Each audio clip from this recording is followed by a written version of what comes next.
शिवजी को चढ़ाए गए प्रसाद में बेलपत्री मूल होती है। भगवान विष्णु को चढ़ाए गए, राम जी को चढ़ाए गए, भगवान कृष्ण को चढ़ाए गए प्रसाद में तुलसी मूल होती है। उसी तरह भगवान के भजन को करने के लिए अहंकार विहीन होना चाहिए, तो भगवान उसको स्वीकार कर लेता है, उसको प्राप्त कर लेता है।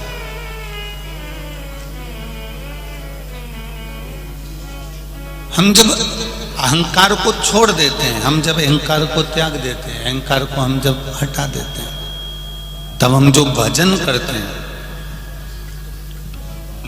वो हमारा सुख प्रदान करने वाला होता है।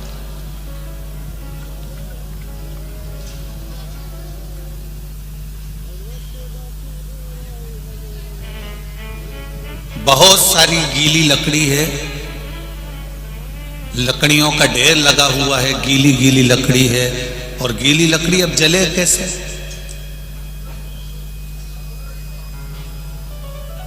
जैसे गीली लकड़ी जलती नहीं है तो उसको सूखी लकड़ी के साथ में जला दिया जाता है तो वो जल जाती है। जलती कि नहीं जलती? जल जाती।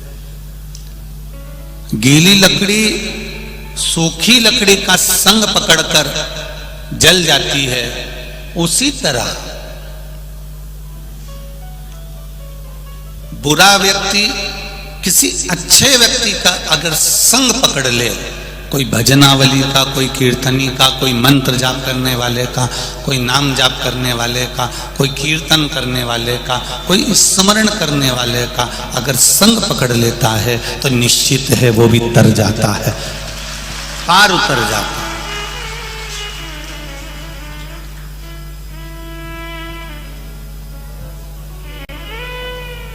पहले कथा में कहा है, एक लोहे का कीला, एक लोहे की कील, इस लोहे की कील को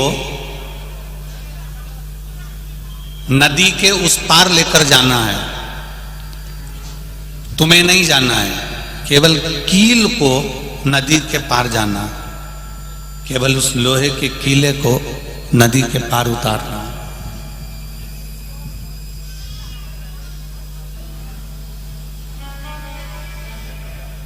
लोहे का कीला, लोहे की कील नदी के उस पार लेकर जाना है, और तुम्हें नहीं जाना है, केवल उस कील को जाना है। तो कील को उठाकर तुमने नदी में डाला तो वो कील तिर जाएगी क्या? वो लोहे की कील, लोखंड का कीला, लोहे का कीला पार उतर जाएगा? नहीं उतरेगा। पर उसी लोहे की कील को अगर आपने एक लकड़ी में ठोक दिया, एक लकड़ी में उसको ठोका और उस लकड़ी को आपने पानी में डाल दिया, तो वो लोहे की कील भी पार उतर जाती है। उसी तरह इस आत्मा को परमात्मा में ले जाकर ठोक दीजिए, उसके चरणों में ले जाकर छोड़ दीजिए, तो ये आत्मा पार उतर जाती है। परमात्मा का भजन कर कर पार उतरने का प्रयास कर जाती है।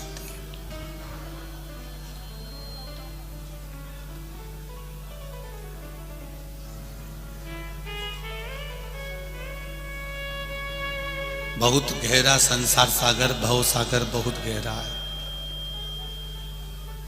इस बहुत गहरे भव सागर में, संसार सागर में भजन एक लकड़ी की तरह है, और उसमें अगर ये भजन हमने अगर जोड़ दिया है तो ये निश्चित है कि भव सागर से पार उतरने में देरी नहीं लग सकती। भव सागर से हम पार उतर सकते हैं। शिव कथा कह रही है,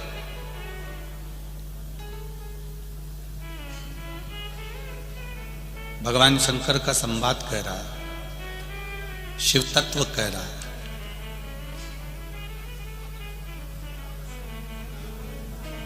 पुण्य तीन तरह से किया जाता है, एक मन से, दूसरा वचन से, और तीसरा कर्म से। पुण्य श्री शिव महापुराण की कथा ये मालेगांव को मिली है। अब उससे आप अंदाजा लगा लो कि कितना पुण्य मालेगांव वालों ने करा होगा, इसलिए पुण्य श्री शिव महापुराण की कथा मिली, प्राप्त हुई।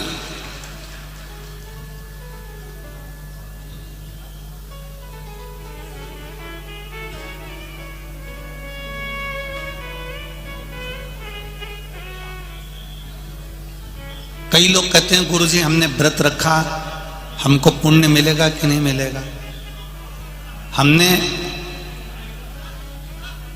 माला पकड़कर जाप करा, हमें पुण्य मिलेगा कि नहीं मिलेगा? हम 24 घंटे भगवान की माला पकड़कर जाप करते हैं, भजन करते हैं, कीर्तन करते हैं, हमको पुण्य मिलेगा कि नहीं मिलेगा? हम मंत्र जाप कर रहे हैं, हम माला जाप कर रहे हैं, हम मंत्र माला में डूबे हुए हैं, हम व्रत कर रहे हैं, तपस्या कर रहे हैं, साधना कर रहे हैं, इसका पुण्य हमको मिलेगा कि नहीं मिलेगा? तो पहले तो आप अच्छे से समझ लो उस बात के लिए कि भजन क्यों कर रहे हो, मंत्र जाप क्यों कर रहे हो, नाम जाप क्यों कर रहे हो, स्मरण क्यों कर रहे हो, कीर्तन क्यों कर रहे हो, पहले उसको समझो।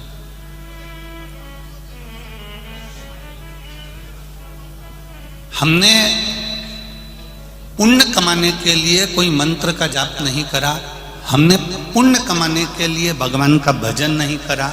हमने अगर भजन करा है तो केवल एक कारण से करा है कि अभी जो मनुष्य का शरीर मिला है, अगला जब जन्म हो तो ये मानव का शरीर ना मिलकर हम भगवान के चरणों में समाहित हो जाएं, बस कहीं ना कहीं हमें परमात्मा की प्राप्ति हो जाए, भगवान की प्राप्ति हो जाए।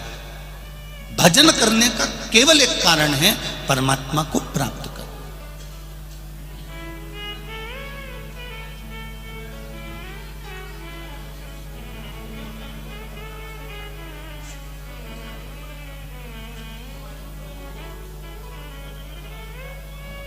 एक बेलपत्री में 3 पत्ती होती है, थोड़ा ध्यान से सुनना मालेगांव वालों। पुण्य शिव महापुराण की कथा चल रही है, बार बार नहीं मिलेगी। और जितने लोग आस्था पर सुन रहे हैं, जितने लोग फेसबुक यूट्यूब पर सुन रहे हैं, वो भी ध्यान लगा कर सुन।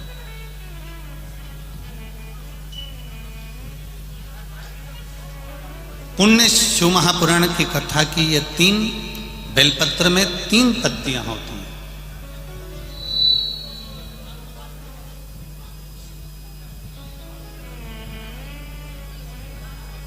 ये 3 पत्तियां शिव महापुराण की कथा कहती है। जब हम देवाधिदेव महादेव को समर्पित करते हैं,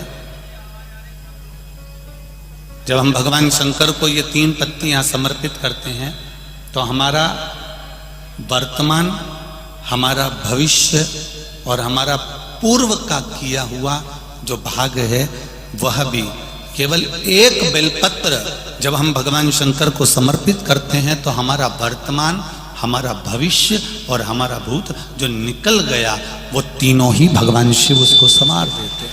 मात्र एक बेलपत्र का फल इतना प्रबल है कि एक बेलपत्र मात्र भगवान शंकर को समर्पित कर देने से हमारा निश्चित समय अवधि गणना सब स्वीकार कर लेते हैं भगवान शंकर।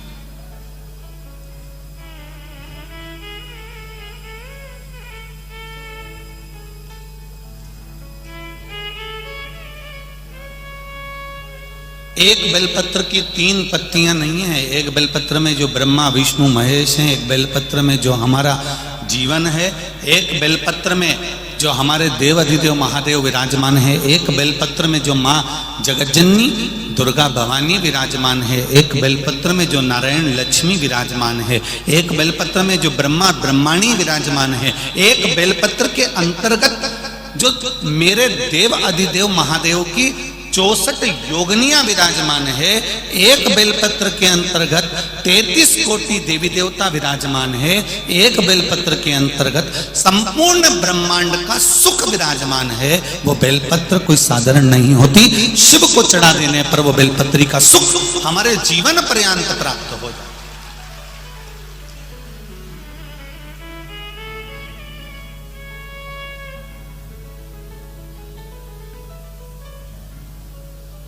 केवल एक बेलपत्र हमने जो देवाधिदेव महादेव को समर्पित करी, उसका सुख हमको अपार सुख प्रदान कर देता। पुण्य 3 तरह से होता है, एक मन से, वचन से और कर्म से।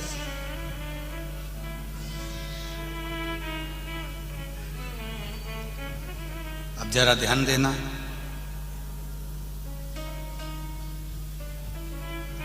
मन से हम जिंदगी में कभी किसी के प्रति भेदभाव ना रखें। गलत अगर भोजन किया है तो हम गलत सोचेंगे, पर यदि भोजन करने के बाद भी हमने अगर भगवान के चरणारविंद का मात्र थोड़ा सा चरणोदक, थोड़ा सा अमृत तत्व ग्रहण कर लिया है, तो जो हमने भोजन ग्रहण भी करा है और मालूम पड़े कोई गलत जगह का भोजन कर लिया है और हमने शंकर भगवान पे चढ़ा हुआ वो जल थोड़ा सा हमने पी लिया है, तो हमारे भीतर अगर गलत भोजन चले भी गया है तो ये निश्चित है उस भोजन को शिव का चढ़ा हुआ चरणोदक पवित्र कर देता है, गंगा का जल मानकर उसको शुद्ध कर देता है।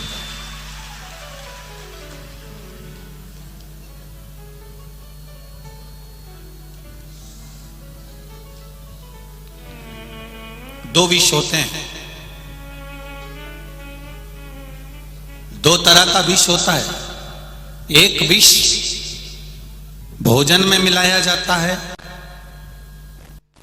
और एक विष कानों में मिलाया जाता है। जरा ध्यान देना मालेगांव वालों और जितने लोग आस्था चैनल पर सुन रहे हैं वो भी। एक विष भोजन में मिलाया गया है और एक विष कानों में घोला गया है। ये 2 विष हैं। इसमें एक विष जो भोजन में मिलाया गया है उस विष से तुम बच सकते हो, पर जो कानों में जहर उगला गया है उससे जिंदगी में कभी बचला नहीं जा सकता, कभी नहीं बच सकते। उससे कभी बचा नहीं जा सकता। आप उससे कितना भी प्रयास कर लो नहीं बच सकते।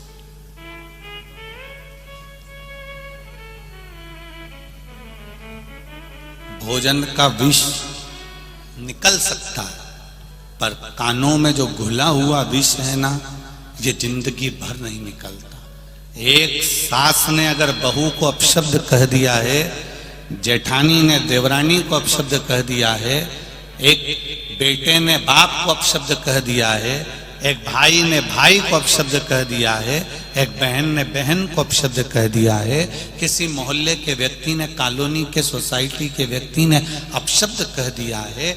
एक बार अपशब्द किया और वो अपशब्द जीवन पर्यंत तक रहता है, मरते दम तक वो अपशब्द समाप्त नहीं होता। जब तुम उसको देखते हो तब तुम्हारा खून खोल जाता है, इसने मेरे साथ ऐसा किया।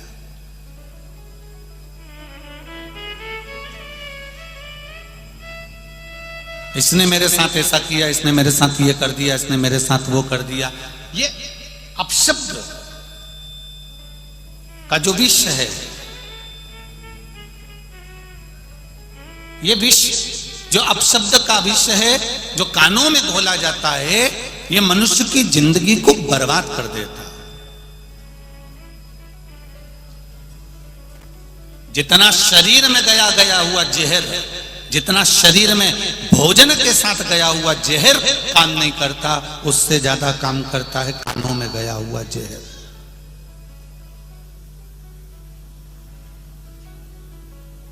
आज संपूर्ण विश्व में, संपूर्ण ब्रह्मांड में कराई क्या जा रहा है? आज किसी को भी भोजन में जहर नहीं दिया जा रहा है।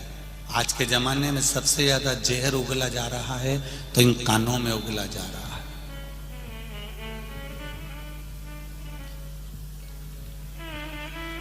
ये कानों का जो जहर है, ये जीवन को नष्ट करने वाला।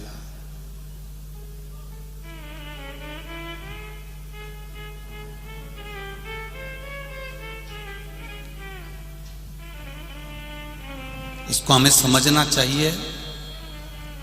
एक बॉर्डर पर खड़ा हुआ सैनिक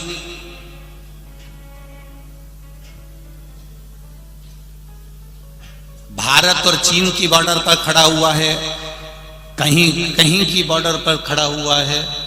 एक बॉर्डर पर खड़ा हुआ सैनिक वेतन के लिए नहीं लड़ता है कि मुझे तनख्वाह मिल रही है इसलिए मुझे बॉर्डर पर जाकर इस कड़कड़ाती हुई धूप में, इस कड़कड़ाती ठंड में, इस कड़कड़ाती हुई बारिश में, इस बिजली में मुझे खड़ा रहना है।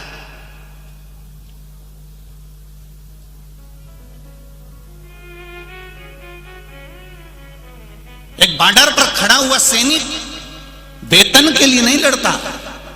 एक भारत का सैनिक, बॉर्डर पर खड़ा हुआ सैनिक वेतन के लिए नहीं, अपने वतन के लिए लड़ता है, इसलिए वो अग्रण्य होता है।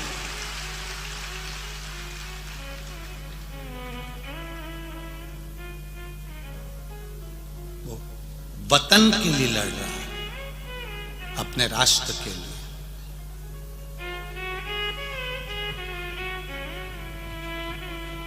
और शिव कथा कह रही है थोड़ा सा पुण्य। हमने पहले भी कथा में कहा, आज फिर कहते हैं, जब एक लोटा जल आप देवाधिदेव महादेव को चढ़ाएं तो चढ़ाते समय भगवान देवाधिदेव महादेव से ये भी प्रार्थना करें कि जो बॉर्डर पर खड़े हुए हैं या हमारी राष्ट्र की रक्षा के लिए खड़े हुए हैं, वो जीवित अपने घर में आए, उनकी बॉडी ना आए। इसका स्मरण देवाधिदेव महादेव, जीवित अपने घर में आए।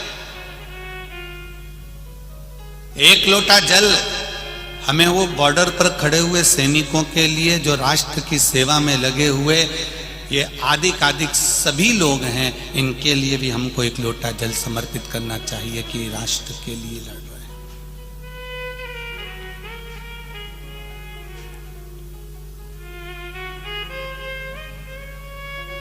कि चंदन है इस देश की माटी, तपोभूमि हर ग्राम है, हर बाला देवी की प्रतिमा, बच्चा बच्चा राम है। जिसके सैनिक समर भूमि पर गाया करते गीता है, उसी माटी के हल्के नीचे खेला करती सीता है। ये चंदन है भारत की भूमि, कोई साधारण भूमि नहीं है।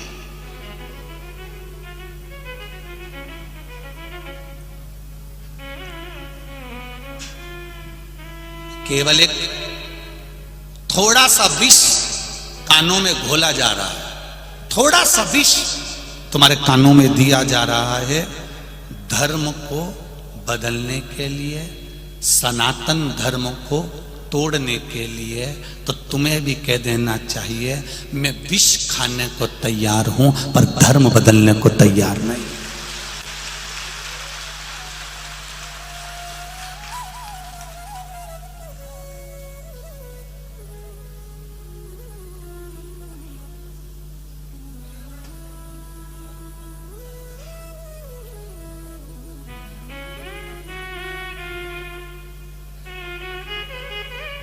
अपना धर्म छोड़कर, सनातन धर्म को छोड़कर हम अन्य धर्म में प्रवेश ना करें।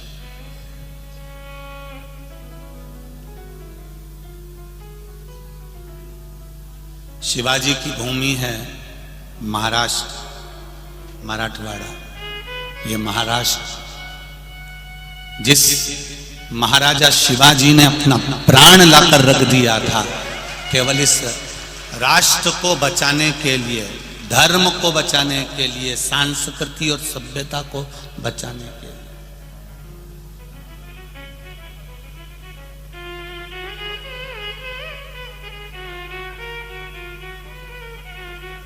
एक ही आवाज आती थी चारों तरफ से। जब महाराणा जब शिवाजी निकल कर जाते थे तो चारों तरफ से एक आवाज आती थी, हर हर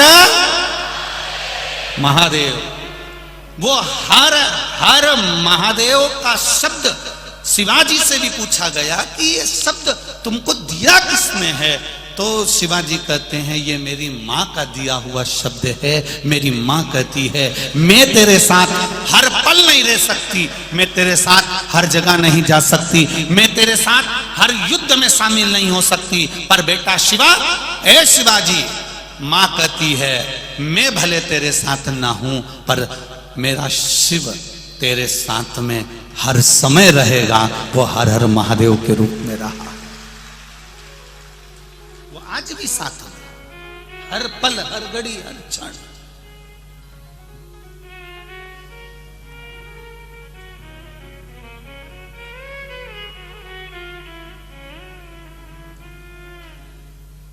आप लोग के मुख पर जिस दिन ये शब्द आ गया ना, कौन सा, जम के बोलिए जरा,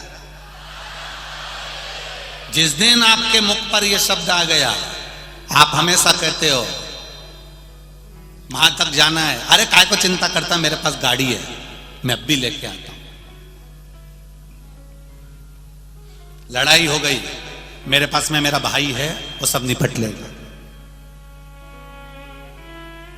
बीमारी आ गई, हमारा डॉक्टर है साथ में, वो कर लेगा, सब कुछ है।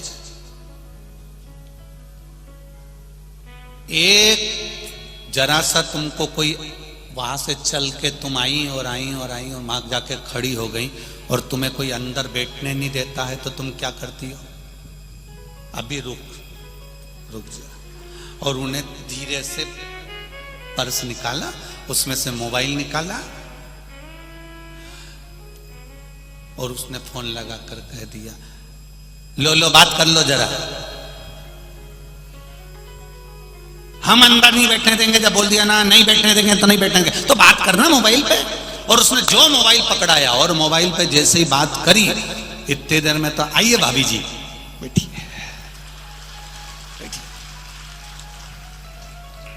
बोलो सही है कि गलत है? बस कितनी दम, एक मोबाइल लगाया और केवल जरा सी बात कराई और भाभी आगे आके बैठ गई। अब मोबाइल में इतनी दम है कि केवल एक फोन लगाया और भाभी आगे आकर बैठ गई, उतना दम हर हर महादेव में है कि वो भी आगे आकर बिठा देता है।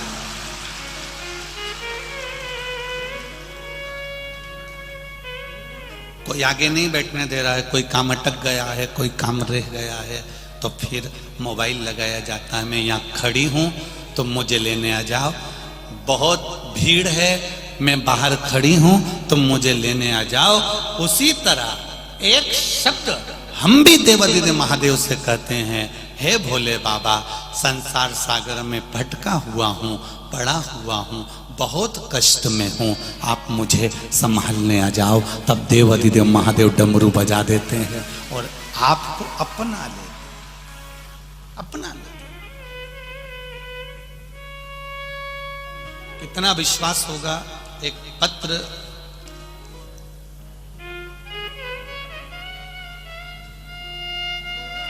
पायल सुजेंद्र सरोदे, गोलेगांव भुसावल, जिनका मोबाइल नंबर ये है, 9 वर्ष की लड़की है। मैं चाहूंगा आस्था चैनल पर इस बच्ची को दिखाइएगा जरा। वेंटिलेटर पर पड़ी रही, सांप ने पांव में 3 बार डसा। सांप एक बार डसता है, इस लड़की को 3 बार डसा। इसका वीडियो भुसावल से भेजा गया है, जरा आप देखिएगा। वेंटिलेटर पर डाल दिया गया, डॉक्टरों ने हाथ ऊंचे कर दिए कि अब ये लड़की नहीं बच सकती। 9 वर्ष की बेटी है पायल। सुरेंद्र जी सरोदे 9 वर्ष की। इस बेटी का नियम था शिव जी को जल चढ़ाना 1 लोटा, बेलपत्री चढ़ाना, शंकर जी के मंदिर में श्रृंगार करके आना। पिता के साथ में खेत पर गई थी, सांप डस लिया, लेकर भागे, भुसावल के हॉस्पिटल में रखा, वेंटिलेटर पर डाल दिया, तड़पती रही, आंखों की रोशनी चली गई, शरीर काम करना बंद कर दिया। वेंटिलेटर पर डॉक्टर ने कह दिया अंतिम सांसें है। ऐसा ना जाने कौन सा सांप था जो इसको डस गया। अगर एक साधारण सांप डसता तो हम बचा लेते, पर 3 बार डसा है, जहर पूरे शरीर में पहुंच चुका है। इसके परिवार वाले शिव जी के मंदिर में पहुंचे, जिस मंदिर में बेटी रोज जाती थी, और परिवार वालों ने जाकर कहा देवाधिदेव महादेव मेरी बेटी आपके मंदिर आती थी। सियोर वाला महाराज कहता है कि आप संभालने वाले बैठे हो तो क्या चिंता करना, डॉक्टर अपना काम करे, पर महादेव आप तो अपना काम करिए।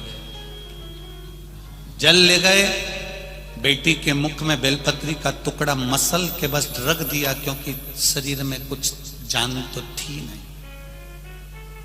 पानी की 2 बूंद दी,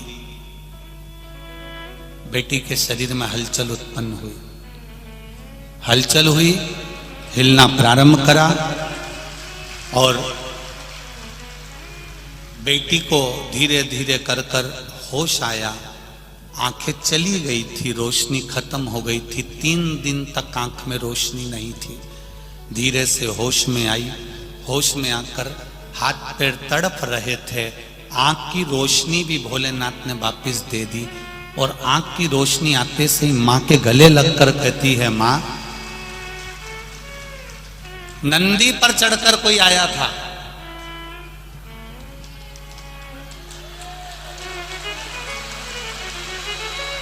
वो बेटी का फोटो देखिए जो तड़प रही है, नंदी पर चढ़कर कोई आया था, और इसमें लिखा है उसके साथ में पार्वती जी कोई स्त्री बड़ी सुंदर, एक लाल कलर की साड़ी पहनी थी, बड़ी सी बिंदी लगी थी, पीला सिंदूर उसके मांग में था। 9 साल की बेटी अपनी मां को कह रही है, और मां वहां पर पास में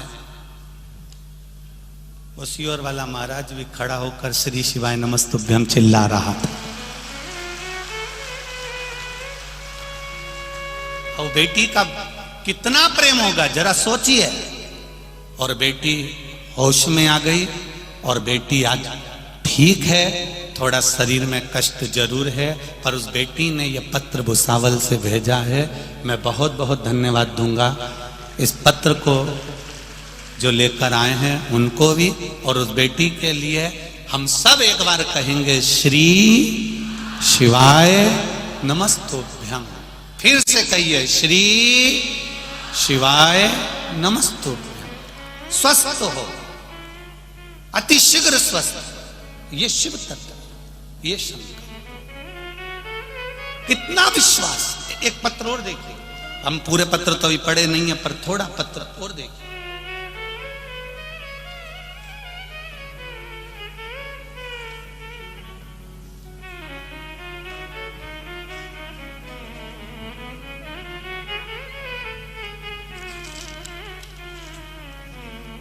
मोनिका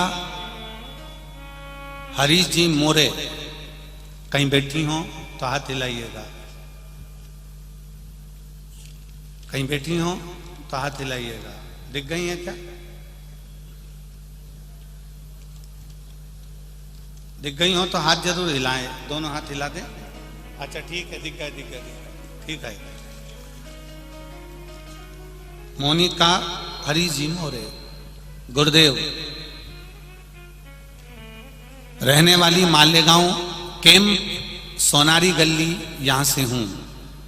25 जुलाई 2016 को मेरी बड़े आंतड़ी में कैंसर हुआ था। मैंने 2 साल बहुत कठिनाई में गुजारे, उसके बाद मेरी तबीयत में कोई सुधार नहीं हुआ। धीरे धीरे धीरे धीरे धीरे धीरे करते करते शरीर शिथिल हो गया। बेकार होता चले गया। आंतड़े में, बड़ी आंतड़ी में कैंसर। बाबा को विनती करना चालू करा, शिव पुराण सुनना चालू करा। बाबा से कहा, बाबा डॉक्टरों ने कैंसर बता दिया है, ऑपरेशन का कह दिया है, पर आप संभाल लेना। गुरुदेव जब से शिव महापुराण की कथा सुनना चालू करी, 1 लोटा पानी शंकर जी को चढ़ाना प्रारंभ करा। डॉक्टर बोल रहे हैं कि कैंसर है, भारी है, हाथों में है। शिव जी को सुपुर्द कर कर 1 लोटा जल चढ़ाती, जल को लाती, बेलपत्र खाती और फिर जांच कराने के लिए फिर मैं वापिस हॉस्पिटल चली गई। और गुरुदेव जब मेरा फिर सीटी स्कैन हुआ और एमआरआई हुई तो बाबा की कृपा से मेरी रिपोर्ट देव अधिदेव कृपा से नॉर्मल आना चालू हो गई। नॉर्मल आना चालू हुई। 2 साल तक बाबा ने मेरे ऊपर बड़ी कृपा करी। 2019 में कोरोना आ गया और कोरोना काल में मेरी तबीयत फिर खराब हुई। अब मंदिर द्वारे सब बंद पड़े थे, मैं क्या करती, शंकर के मंदिर कहाँ जाती। बाबा से विनती करी, फिर शिव जी को जल चढ़ाकर घर में ही बाबा को विनय करना प्रारंभ करा और बाबा की कृपा से थोड़ा मेरा स्वास्थ्य में अंतर आया। सितंबर 2022 में मेरी तबीयत फिर अचानक खराब हो गई और बाबा पेट में सूजन आ गई, तकलीफ बहुत ज्यादा बढ़ गई। इसके बाद में फिर जांच कराने गई तो डॉक्टर बोले आपके शरीर में कैंसर की मात्रा है, नॉर्मल कैंसर कम तो हो गया पर थोड़ी मात्रा में रह गया है। तो मैंने विचार करा मेरा बाबा फिर अच्छा करेगा। मैं दवाई लाई, बाबा देवाधिदेव महादेव को समर्पित कर कर कुंदकेश्वर महादेव का नाम लेकर उसको खाना प्रारंभ करा।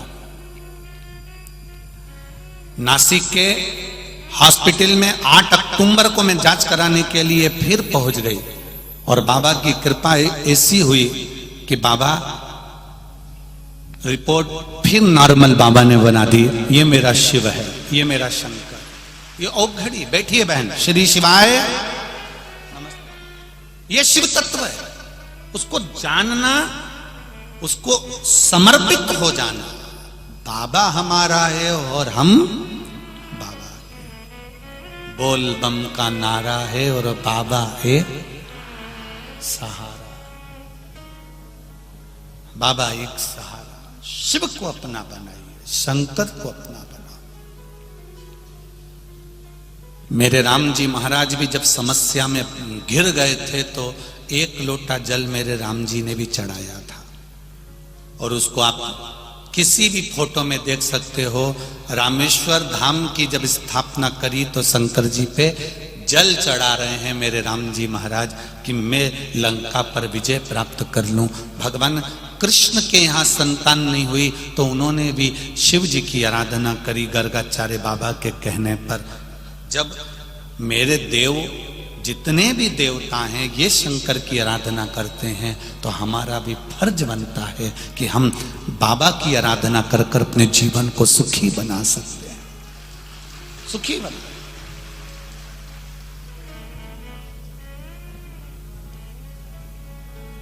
बैठा है वो अलमस्त,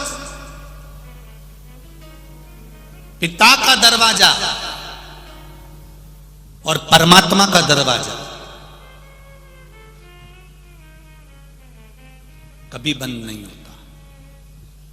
एक बेटा पिता से झगड़ा कर कर चले गया, मुझे तुम्हारे साथ नहीं रहना, मुझे जाने दो। बेटा गया, शहर में पहुंच गया, मित्र मिल गए क्योंकि प्रॉपर्टी का हिस्सा लेकर गया था। जब तुम्हारे पास में धन होता है तो मित्र भी बहुत हो जाते हैं। बहुत प्रशंसा करने वाले मित्र मिल जाएंगे, ताली मित्र। होटल में खाने वाले मित्र मिल जाएंगे, थाली मित्र। मैं खाने में ले जाकर पिलाने वाले मित्र मिल जाएंगे, प्याली मित्र। ताली, थाली और प्याली, ये मित्र तो किसी के भी बन सकते हैं, पर सही मित्र वो होता है जो तुम्हें शंकर के मंदिर तक ले जाकर छोड़ दे। वो मित्र बड़ा कठिन से मिलता है। मंदिर को छुड़ाने वाले मित्र ढेर मिल जाएंगे, भगवान के पास छुड़वाने वाले, भगवान के मंदिर मत जाओ, भगवान के पास जाकर क्या करोगे? क्या होता है पानी? पत्थर पर दूध चढ़ाने से क्या होता है? जल चढ़ाने से क्या होता है? बेलपत्र चढ़ाने से।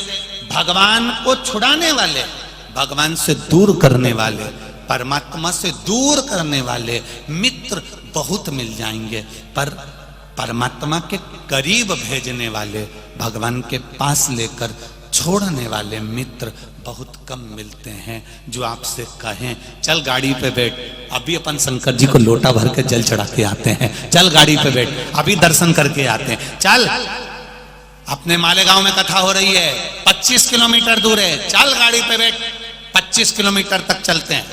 इतनी दूर? वाह वाह वाह वाह। आज के छोरा छोरी की शादी करने के लिए तो इतनी दूर जा रहे, गोवा, भुवनेश्वर। बोलो सही है कि गलत है? छोरा छोरी मालेगांव के और शादी कर रहे वहां जाके। छोरा छोरी की शादी करने वाले मालेगांव से जब इतनी दूर जा सकते हैं, तो वो शादी करने वालों से भी निवेदन है कि फिर शिव पुराण तक क्यों नहीं आ सकते? जरा विचार तो करो। छोरा छोरी की शादी कर, अच्छा विचार करो, छोरा छोरी की शादी करी पर उसकी कोई गारंटी नहीं है कि छोरे की बहू तुमको 2 रोटी दे देगी, उसकी कोई गारंटी नहीं है। पर इस बात की गारंटी हम लेते हैं कि शंकर की कथा अगर दिल से सुनी है तो पेट तो मेरा महादेव भर ही देगा, ये निश्चित है। शादी में 50 लाख, 1 करोड़, 25 लाख, 20 लाख रुपए खर्च करे, कोई गारंटी नहीं कि बहू 2 रोटी देगी, गरम रोटी देगी, ये कोई गारंटी नहीं। अब वो गरम रोटी दे रही है कि गरम गरम डंडे दे रही है, इसका कोई गारंटी नहीं, कोई गारंटी। अब वो तो कौन के गुरुजी, अब तुमसे हम पूछें तो कोई तुम बोलोगी बस चेहरा उतार के बैठी रहोगी तो तुम्हें गुरुजी समझ जाएगा पापड़ी की हालत वैसी ढीली है, कई करे उसमें क्या बोले।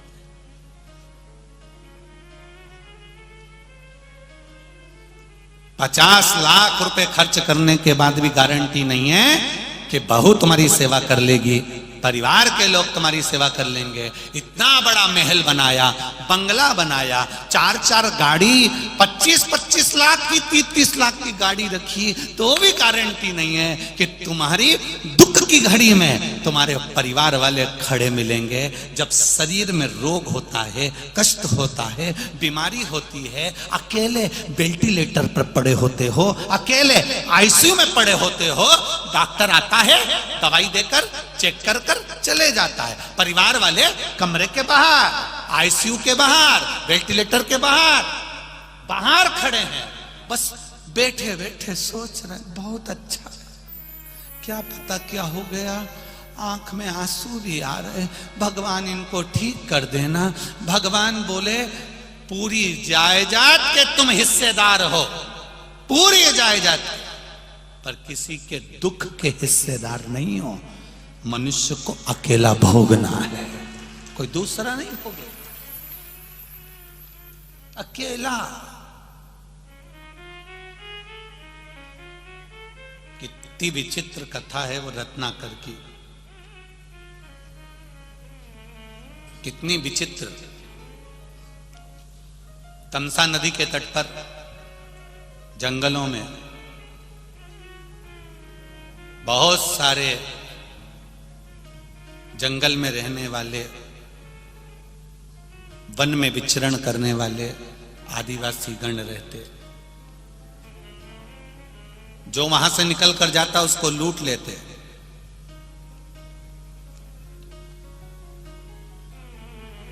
किसी को मार देते, किसी को काट देते, दूसरों का धन इकट्ठा कर लेते। उसी में एक था क्रूर सेन। इतना ज्यादा क्रूर था वो क्रूरसेन कि अगर कोई धन नहीं देता था तो वहां उसका गला काट देता था। बहुत तकलीफ में क्रूरसेन से बड़े त्रसित हो गए लोग। उसकी धर्म पत्नी बड़ी धर्मात्मा थी। धर्म पत्नी ने अपने पति क्रूरसेन से कहा, चोरी कर कर कर इतना धन लाते हो, डाका डाल कर इतना धन लाते हो, लोगों को काट कर मार कर इतना धन लेकर आते हो, लूट कर इतना धन लेकर आते हो, अपने घर में तो वैसे ही बच्चे नहीं हैं, संतान नहीं है, पुत्र नहीं है, औलाद नहीं है, फिर ये किसके लिए इकट्ठा कर रहे हो, किसके लिए जोड़ रहे हो? क्रूरसेन ने कहा, संतान नहीं है तो क्या हुआ, क्या मैं धन इकट्ठा नहीं करूं? पत्नी ने समझाया, क्रूरसेन नहीं माना तो कह दिया, कल तेरे संतान नहीं है तो मैं किसी की संतान उठा के ले आऊंगा। पत्नी हाथ जोड़ के बोली, किसी मां का क्यों दिल दुखाना? अरे जब उसके यहां संतान हो गई थोड़े दिन रोएगी, उसके घर में दूसरी संतान हो जाएगी, कम से कम तेरी गोदी तो भरा जाएगी, अपनी जायदाद संभालने वाला तो कोई मिल जाएगा। क्रूरसेन को गुस्सा आया, नगर में चले गया, गांव में चले गया, एक ब्राह्मण के बच्चे को उठाकर ले आया, पत्नी की गोद में दे दिया। पत्नी ने उस बच्चे से लाड़ प्रेम करा, स्नेह करा, उसको पाल पोस कर बड़ा करा। बड़ा हो गया तो वो बच्चा क्रूरसेन के साथ में शिकार पर जाने लगा, लोगों को लूटने लगा, वो भी लूट पाट में लग गया। उसका नाम था रत्नाकर। क्या नाम पड़ा? रत्नाकर। वो भी लूटने लगा, वो भी लोगों को मारने लगा, वो भी डाका डालने लगा, वो भी चोरी करने लगा।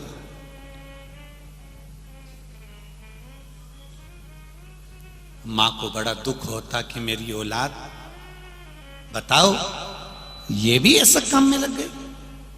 एक लगा हुआ था ठीक था, पर पिता के ये भी ऐसा चोरी करे, ये भी डाका डाले, ये भी लोगों को मारे, ये कहाँ का तरीका है? तो उसको माँ को बड़ा दुख होता था। धीरे धीरे रत्नाकर जब बड़ा हुआ, शादी कर दी, बच्चे हो गए, सब कुछ आनंद हो गया, बहुत बड़ा डाकू बन गया, बहुत बड़ा डाकू। एक दिन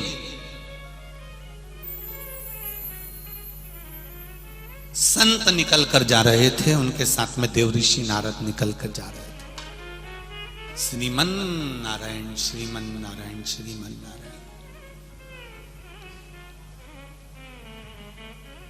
रत्नाकर को लगा इतने सारे संत जा रहे हैं, इनके पास में पोटलियां हैं, पोटलियों में जरूर धन होगा। रत्नाकर ने उनको रोक लिया, अरे बाबा, क्या है तुम्हारे पास में, धन दो। संतों ने कहा, हमारे पास में क्या रखा, हम तो एक लंगोटी में रहते हैं, कुछ भी हमारे पास में नहीं, हम क्या आपको दें? जरूर तुम झूठ बोल रहे हो। देवऋषि नारद के पास में तानपुरा था, उन्होंने कहा तानपुरा के अंदर कुछ भरा होगा, दे इधर तानपुरा। नारद जी से तानपुरा छुड़ा लिया। नारद जी मन में सोचे, अपने पास तो वैसे कुछ नहीं था, बचा कुछ एक तानपुरा था, वो भी ले लिया,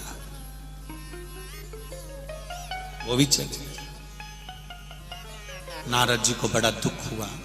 नारद जी ने मन में सोचा, ये डाकू है, इसको ऐसे समझाएंगे तो समझ में आएगी नहीं।